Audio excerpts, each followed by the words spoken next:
Blood doesn't always spill on the unforgiving city streets. Sometimes it stains the quiet, desperate kernel of a luxurious nursery. When a ruthless crime syndicate boss noticed his daughter's sweet, heavy-set nanny hiding violent purple bruises beneath a summer sweater, he didn't call the police. He simply ensured her abuser never saw another dawn. The late May morning was already sweltering, the kind of oppressive, sticky heat that made the asphalt of New York City shimmer and warp. Yet, as Penelope Gallagher walked through the heavy, wrought-iron security gates of the Lombardi estate on Staten Island, she was bundled in a thick, ribbed turtleneck sweater. Penelope, known affectionately as Penny to the 5-year-old girl she cared for, was not a woman who easily blended into the background, though she spent her entire life trying to. She was fat. She carried her weight in soft, heavy curves that made her a pillar of comfort for little Mia Lombardi, but a target for the cruelties of the world outside the estate's impenetrable walls.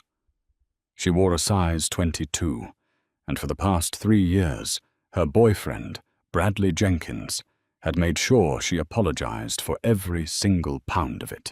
"Who else is going to want a fat, lazy cow like you?" Bradley's voice echoed in her mind, a venomous hiss that played on a loop. It was the same voice that had screamed at her the night before in her cramped apartment in Queens. It was the same voice that accompanied the blinding strike of his closed fist against her jaw, the heavy weight of his boots kicking her ribs as she curled into a ball on the cheap linoleum floor. Penny kept her head down, her thick, dark hair pulled forward to curtain her face as she keyed her passcode into the mansion's service entrance. Every step was a masterclass in agony.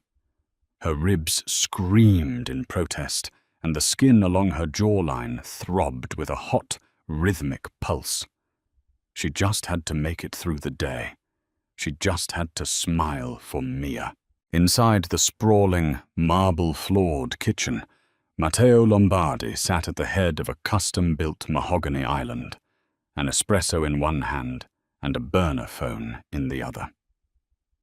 Matteo was the undisputed head of the Lombardi crime family, a man whose name commanded absolute, terrifying respect from the docks of Brooklyn to the boardrooms of Manhattan.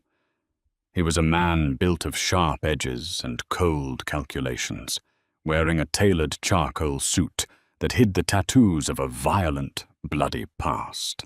He ended his call as Penny shuffled into the kitchen. "Good morning, Mr. Lombardi," Penny murmured, her voice barely above a whisper. She kept her gaze fixed firmly on the pristine white tiles, moving awkwardly toward the industrial refrigerator to fetch Mia's morning fruit. Matteo's dark eyes narrowed. He was a predator by nature and by trade, a man trained to notice the slightest shift in a room's atmosphere, the microscopic tells of a liar, the hidden tremors of a traitor. He noticed everything, and right now he noticed that the bright, deeply affectionate woman who usually filled his grim home with genuine warmth was moving like a wounded animal. "Penelope," Matteo said, his voice a low, resonant baritone that commanded the space. "It is 85 degrees outside. Why are you wearing a wool turtleneck?" Penny froze. The carton of strawberries in her hand trembled. I have a chill, sir. Just a summer cold coming on, I think. I didn't want to risk passing a fever to Mia." It was a lie, and a poorly constructed one at that. Matteo watched as she reached up to a high shelf for a cutting board. As her arm extended, the hem of her thick sweater rode up just an inch, revealing a flash of deep, mottled purple-black bruising along her lower back and waistline. Simultaneously she flinched, a sharp intake of breath hissing through her teeth as the movement pulled at her battered ribs. Matteo set his espresso cup down. The delicate clink of porcelain against granite sounded like a gunshot in the silent kitchen. "Where is Mia?" Matteo asked, his tone deceptively calm. "She's still asleep, sir. Maria is up with her," Penny replied, referencing the housekeeper, her back still turned to the Mafia boss. She furiously began washing the strawberries, desperate for the running water to drown out the pounding of her own terrified heart. Matteo stood up. He didn't walk. He stalked. In 3 long strides, he crossed the vast kitchen and stood directly behind her. The sheer, overwhelming presence of the man, the faint scent of expensive cologne, tobacco, and danger enveloped her. "Turn around, Penelope," he ordered. It wasn't a request. Penny's trembling hands gripped the edge of the stainless steel sink. "Mr. Lombardi, please, I have to get Mia's breakfast." "Turn around." Slowly, agonizingly, she turned to face him. She kept her chin tucked tightly against her chest, her dark hair shielding the left side of her face. But Matteo was a man who dismantled secrets for a living. He reached out, his large, calloused hand surprisingly gentle as his fingers brushed her jaw. Penny flinched violently, a quiet sob escaping her lips as she squeezed her eyes shut, waiting for a blow. The reaction sent a shockwave of cold, murderous rage straight to Matteo's core. He didn't hit women. In his brutal, unforgiving world, there were rules, and men who preyed on the weak were dealt with swiftly and permanently. He gently pushed her hair back and hooked a single finger under her chin, tilting her face up toward the kitchen's recessed lighting. The heavy turtleneck collar concealed most of her neck, but the bruise extended up past her jawline. It was a vicious, ugly thing. Swollen, dark, and undeniable. "Who did this?" Matteo's voice had lost its warmth. It was now a dangerous, hollow sound, like the calm before a devastating hurricane. "I fell," Penny choked out, fresh tears spilling over her full cheeks. "I slipped on the stairs at my apartment complex. I'm clumsy, Mr. Lombardi. You know I'm clumsy." Matteo's thumb lightly traced the edge of the bruise. "A staircase doesn't leave the impression of a heavy signet ring on a woman's jaw, Penelope. I know violence. I deal in it. I know what a fist looks like when it meets bone." He dropped his hand, his eyes locking onto her tear-filled ones. "My study. Now." Matteo's private study was a fortress within a fortress, lined with floor-to-ceiling bookshelves, smelling of old paper and fine bourbon. It was a room where millions of dollars were moved, where fates were sealed, and where men begged for their lives. Penny sat on the edge of a plush leather Chesterfield sofa, looking utterly small despite her large frame. She gripped her hands in her lap, her knuckles white. Matteo didn't sit behind his massive oak desk. Instead, he poured a glass of water from a crystal carafe, walked over, and sat on the coffee table directly in front of her, forcing her to look at him. He handed her the glass. She took it, her hands shaking so badly, the water rippled. "Drink," he commanded softly. She took a small sip. The silence in the room was suffocating, broken only by the ticking of a grandfather clock in the corner. "I implore you to protect my daughter," Matteo began, leaning forward, his elbows resting on his knees. "I trust you with the most precious thing in my life. You are family in this house, Penelope, and nobody touches my family. So I will ask you one last time. Who put his hands on you?" Penny crumbled. The dam she had built to survive the last 3 years finally shattered under the weight of Matteo's unwavering, terrifying protectiveness. "His name is Bradley," she wept, the sobs racking her heavy body, sending fresh waves of pain through her bruised ribs. "Bradley Jenkins. We lived together in Astoria." Matteo withdrew a pristine white handkerchief from his suit pocket and handed it to her. Tell me everything." Between gasping breaths and muffled sobs, the horrific reality of Penny's life poured out. She told him about Bradley's gambling debts, the thousands of dollars he owed to loan sharks operating out of a sketchy auto shop in Queens. She told him about the verbal abuse that had steadily escalated into physical violence. He tells me I deserve it," Penny cried, wiping her red, swollen eyes.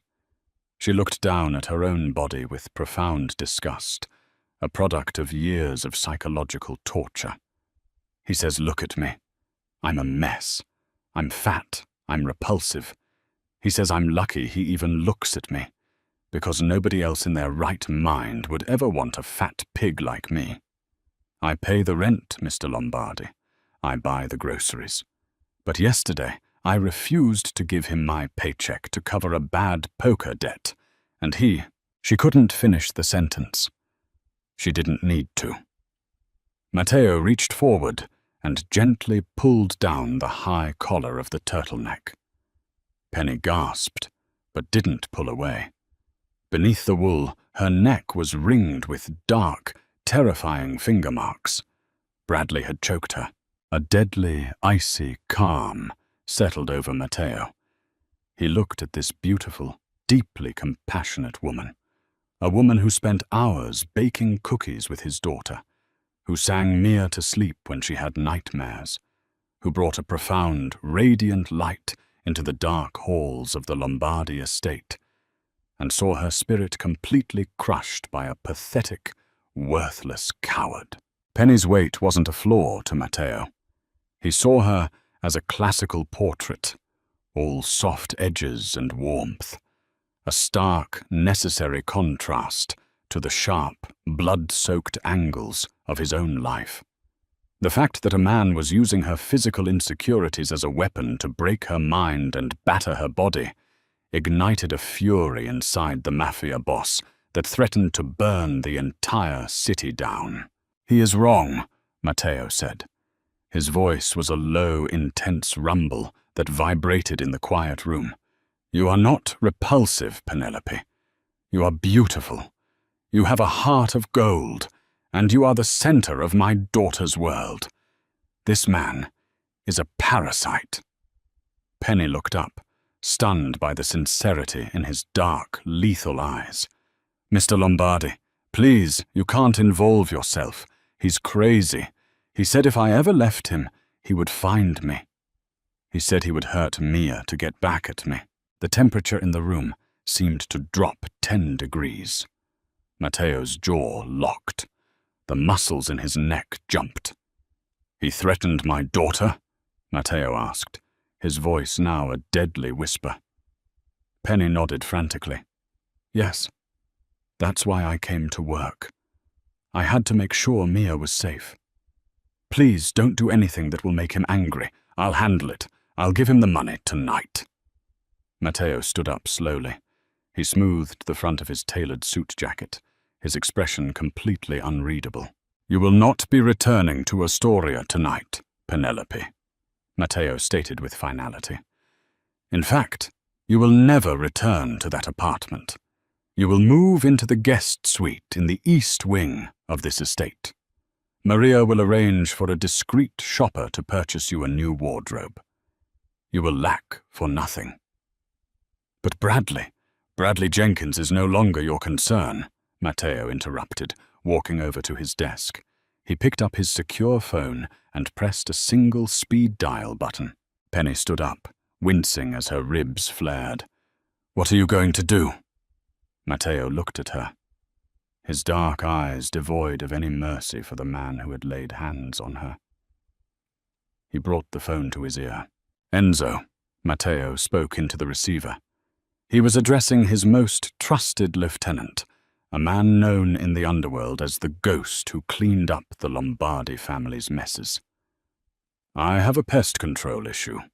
A man named Bradley Jenkins, residing in Astoria. He has gambling debts with the Russian mechanics in Queens." Matteo paused, his eyes locked on Penny's terrified, awe-struck face.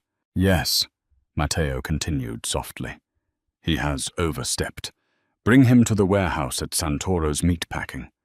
I want to have a personal conversation with him before the sun comes up."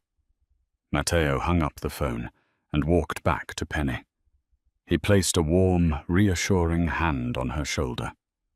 "Go upstairs, take a hot bath, and rest. You are safe now, Penelope. I give you my word as a Lombardi. That man will never breathe a word of insult to you or lay a finger on you, ever again." The air inside Santoro's meat-packing facility was thick with the metallic tang of blood, raw earth, and the biting sting of industrial refrigeration. It was exactly 2 in the morning, the hour when the city's darkest secrets were buried beneath the pavement. Frost clung aggressively to the stainless steel countertops and the heavy iron chains that hung from the ceiling tracks like rusted vines. In the dead center of the vast, hollow room, bolted securely to the sloped concrete floor, sat a single metal chair. Bradley Jenkins was strapped to it. He was shivering violently, though whether from the sub-zero temperatures cutting through the room or the sheer, paralyzing terror of his current predicament, it was entirely impossible to tell. His cheap, faux leather jacket offered absolutely no protection against the freezing air that gnawed at his bones. His right eye was completely swollen shut, a brutal purple courtesy left by Enzo when the Mafia lieutenant had dragged Bradley out of his favorite dimly lit dive bar in Astoria an hour prior. Heavy, slow, and measured footsteps echoed rhythmically through the cavernous space. The massive, reinforced steel doors slid open with a deafening screech, and Matteo Lombardi stepped into the freezing room. He wore a long, impeccably tailored, dark cashmere overcoat, his breath pluming in the icy air like the smoke of a waking dragon. Enzo stood silently in the dense shadows behind him, a stoic, lethal phantom, waiting for a single command. Matteo didn't rush. He walked deliberately, tracing a slow, agonizing circle around Bradley. He was meticulously observing the pathetic, trembling creature who had spent the last 3 years systematically destroying Penelope's beautiful spirit. Up close, Bradley was remarkably unremarkable, a wiry, weak-chinned man with greasy blonde hair, sunken cheeks, and the distinct sour stench of stale beer, cheap cigarettes, and raw desperation clinging to his pores. "Do you have any idea who I am?" Matteo asked. His voice was a low, melodic rumble that bounced off the frosted white tiles, carrying the weight of a judge about to deliver an execution order. Bradley swallowed hard, his sharp Adam's apple bobbing frantically against his throat. "Lombardi. You're Matteo Lombardi. Look, whatever the Russian syndicate said, I owe them. I can get it. I swear on my mother's life. Just give me 1 week. I have an inside track at a shipping warehouse by the docks." Matteo held up a single, black leather-gloved finger. The silence that followed was absolute, suffocating, and terrifying. "I do not care even slightly about your petty, pathetic debts with the Russians," Matteo stated smoothly, stepping directly into Bradley's line of sight and looking down at him with pure disgust. "I am standing in this freezer because of a woman, a beautiful, deeply loyal, and incredibly kind woman named Penelope." Bradley blinked, his bruised, bleeding face twisting into a mask of genuine, ugly confusion. "Penny? You dragged me into a freezing meat locker over Penny? That fat, useless cow? What, did she steal from the estate?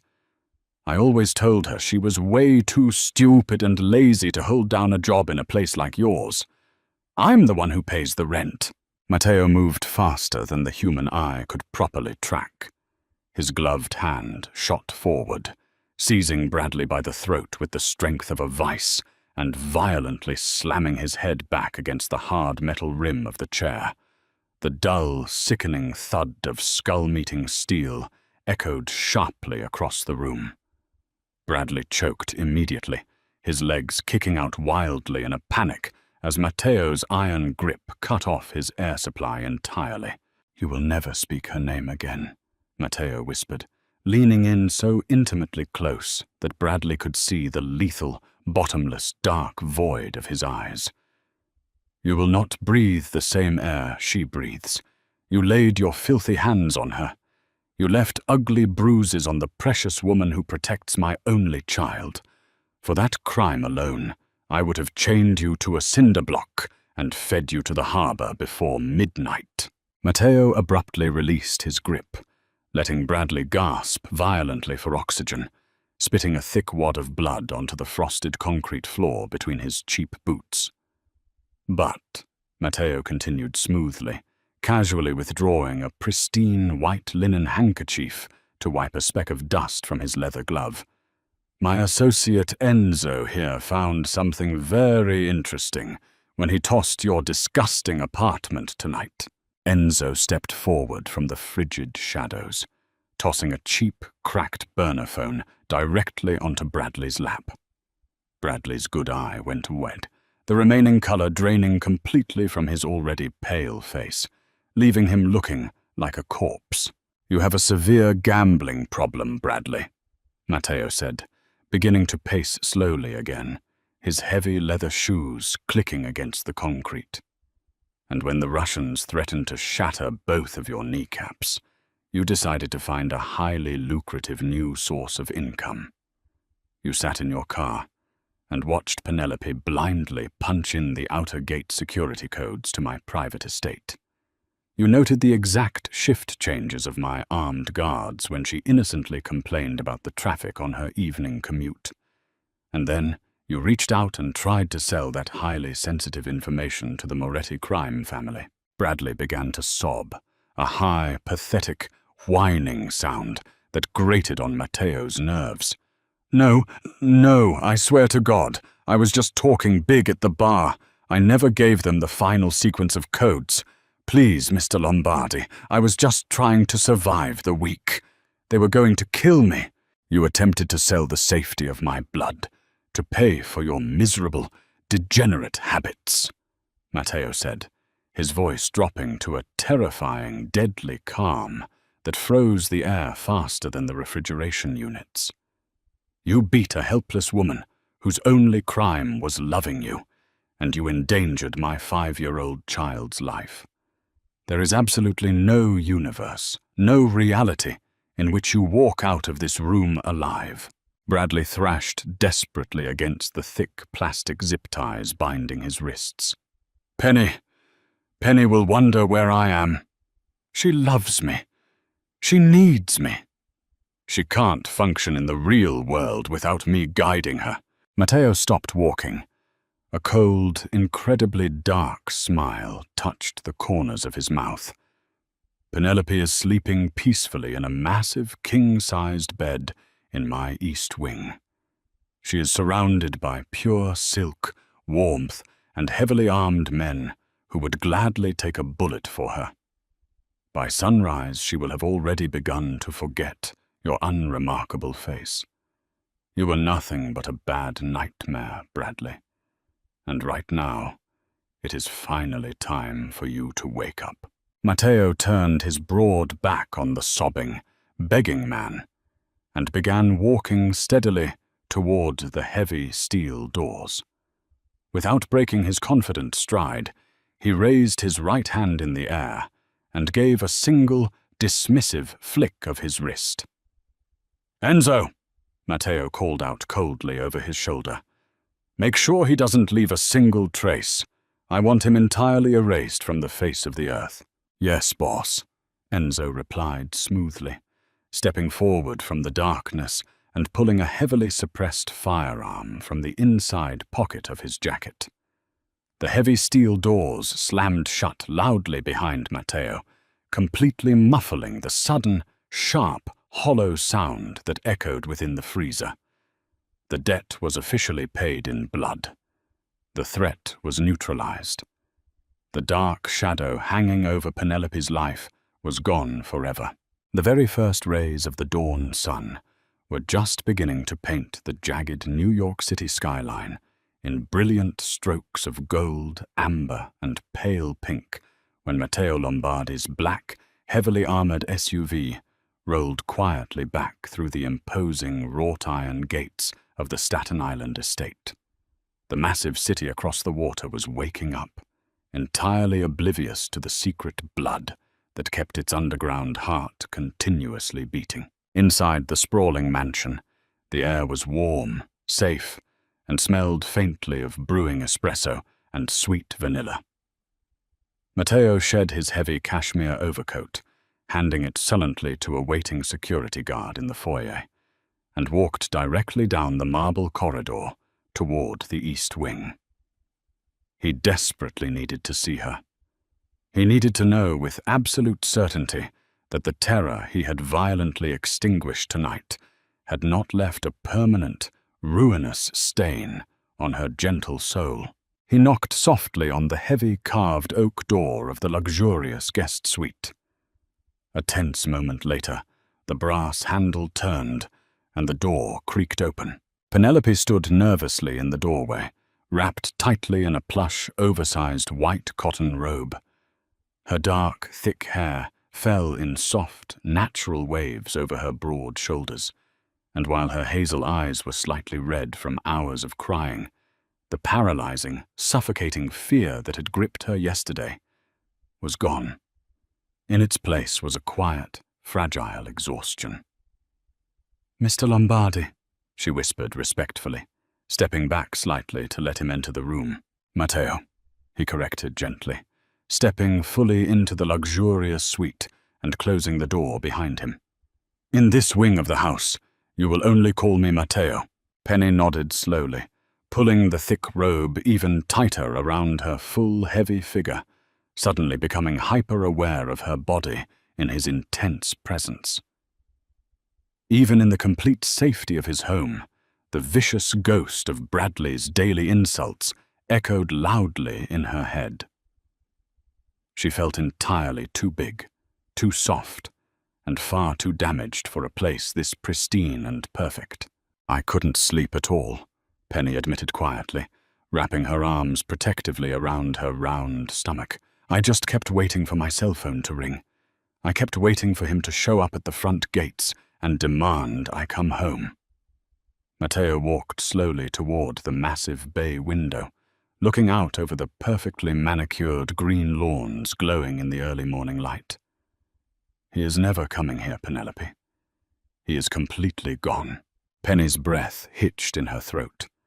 She looked at Matteo's broad, powerful back, the perfect, expensive cut of his suit, and understood exactly what those words meant. In the normal world she came from, people broke up, argued, and eventually moved on. In Matteo Lombardi's ruthless world, threats were permanently eliminated. A cold shiver ran rapidly down her spine, but shockingly, it wasn't born of fear. It was an overwhelming, profound, tear-inducing sense of relief. The monster under her bed was dead. What exactly happened to him?" she asked quietly, her voice trembling. Matteo turned around, his dark, intense eyes locking onto hers with unwavering certainty. He walked purposefully over to her, closing the physical distance until he was standing just inches away. He didn't touch her, respecting the strict boundaries her battered, bruised body desperately needed right now. But his overwhelming presence acted as a warm, protective blanket around her. "You were not just his daily punching bag, Penelope," Matteo said softly, his tone serious. "You were his financial meal ticket. We discovered tonight that he was actively trying to sell this estate's private security protocols to my fiercest rivals. He used your relationship to get inside access to my family. He was a dangerous traitor and a severe threat to my daughter's life. His permanent disappearance has absolutely nothing to do with you, and everything to do with my business. Do you understand?" Penny stared up at him, her lips parted in shock. She knew exactly what he was doing. He was deliberately absolving her of the heavy guilt. He was taking the massive weight of Bradley's death entirely off her fragile shoulders and placing it squarely on his own, burying the execution under the convenient guise of Mafia business so she wouldn't ever have to carry the emotional burden of a human life taken on her behalf. Hot tears welled quickly in her eyes, spilling over her flushed cheeks.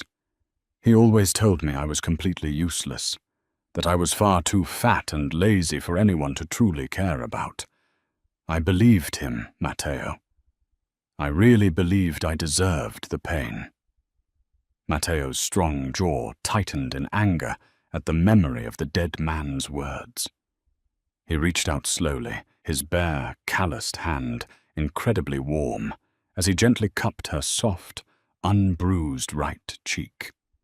His thumb brushed delicately away a falling tear. He was a blind, arrogant, foolish man who couldn't see the absolute masterpiece standing right in front of him, Matteo murmured, his voice thick with raw, undisguised emotion. Your heart is massive, Penelope. You love fiercely and protectively. Your beautiful body is a perfect testament to your softness, your natural warmth, the very essential things that make you incredibly beautiful to me. You are exactly as you are meant to be. And I swear on my life, from this day forward, no one will ever make you feel small or unwanted again. Penny leaned deeply into his warm touch, closing her eyes tightly as a ragged, emotional sigh escaped her parted lips.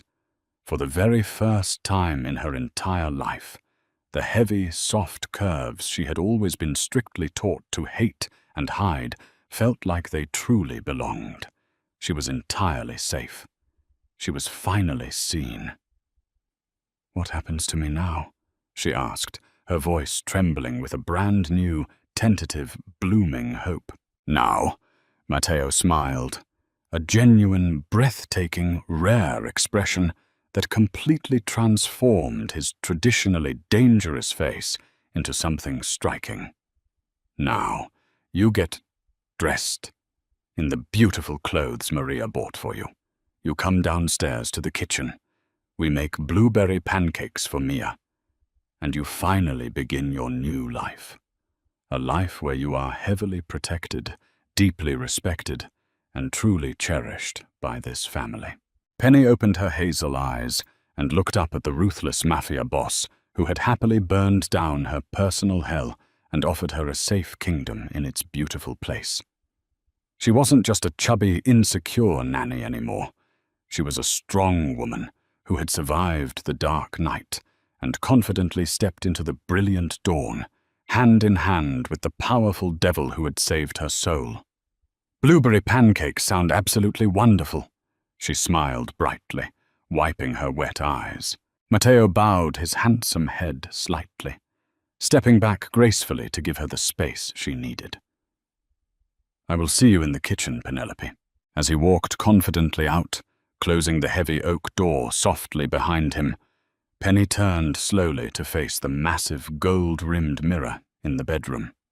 She bravely let the heavy white robe slip completely off her shoulders, pooling on the floor. She looked openly at her thick thighs, her round stomach, her full breasts. She saw the ugly, fading purple bruises left by a weak man who no longer existed on this earth. But beneath those fading marks, for the very first time, she didn't see a tragic victim. She saw a survivor. She saw a woman whose inherent softness was a formidable strength, whose capacity for love was fierce enough to tame a dangerous monster. She walked proudly to the wardrobe, pulled out a beautiful flowing summer dress in a vibrant, bold shade of crimson, and happily prepared to meet the sunrise. Did this gripping Mafia romance story completely hook you? The dangerous underworld has its own swift brand of justice, and Matteo proved exactly how far he will go to protect the woman he secretly loves. If you absolutely loved the intense drama, real-life stakes, and satisfying romantic twists of this unique story, smash that like button, share it with your fellow drama lovers, and subscribe to the channel so you never miss another thrilling upload. Drop a comment below on what you think Matteo and Penny's future holds.